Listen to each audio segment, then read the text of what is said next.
জাতীয় বিশ্ববিদ্যালয়ের অধীনে ডিগ্রি দ্বিতীয় বর্ষের পরীক্ষা সংক্রান্ত গুরুত্বপূর্ণ বেশ কয়েকটা নোটিশ প্রকাশ হয়েছে। আজকের এই ভিডিওতে সেই নোটিশগুলো আপনাদের সাথে শেয়ার করব। চলুন শুরু করা যাক। প্রথম নোটিশ, যে নোটিশটিতে বলা হয়েছে যে প্রতিবন্ধী পরীক্ষার্থীদের অতিরিক্ত 30 মিনিট সময় বর্ধিত সংক্রান্ত বিজ্ঞপ্তি, অর্থাৎ 3 ঘন্টা 30 মিনিটের পরীক্ষা হবে। 2টা থেকে পরীক্ষা শুরু, 2টা থেকে আপনি হিসাব করেন 3 ঘন্টা 30 মিনিট পর আপনার খাতা নিয়ে নেওয়া হবে।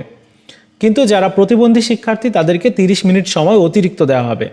সো আপনারা যারা একদম সাধারণ শিক্ষার্থী আপনাদের কিন্তু 3 ঘন্টা 30 মিনিটের পরীক্ষাই হবে।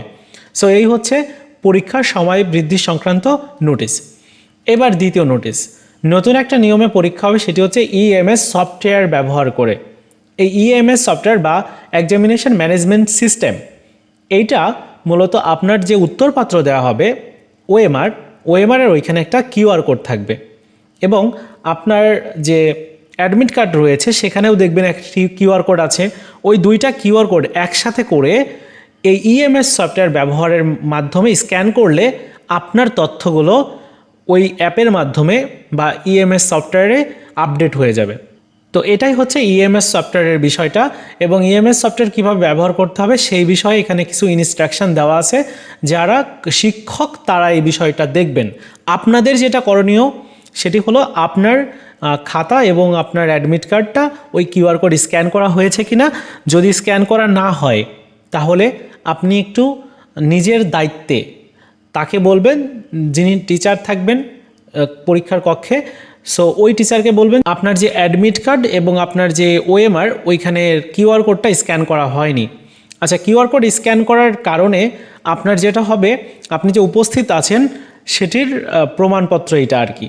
সো নতুন একটা পদ্ধতি এখন থেকে কিন্তু ডিগ্রি পরীক্ষা এই ইএমএস সফটওয়্যার ব্যবহারের মাধ্যমেই হবে। এবার পরবর্তী যে নোটিশটা রয়েছে সেটি হচ্ছে কেন্দ্রের প্রতি বিশেষ নির্দেশনাবলী।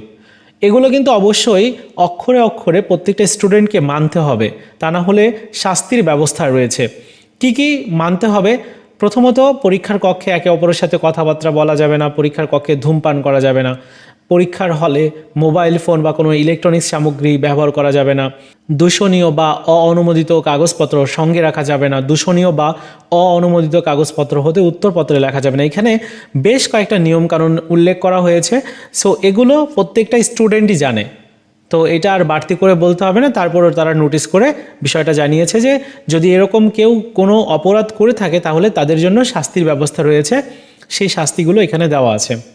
এবার পরবর্তী নোটিশ, সর্বশেষ এই নোটিশটাতে বলা হয়েছে যে উত্তরপত্র, হাজিরাপত্র এবং যে পরীক্ষার্থীর প্যাকেট রয়েছে ওই যেটা বান্ডেল ওইটা বিতরণ করা হবে সেই বিষয়টা উল্লেখ করেছে। সো এটা আসলে পরীক্ষার্থীদের জন্য গুরুত্বপূর্ণ নোটিশ না।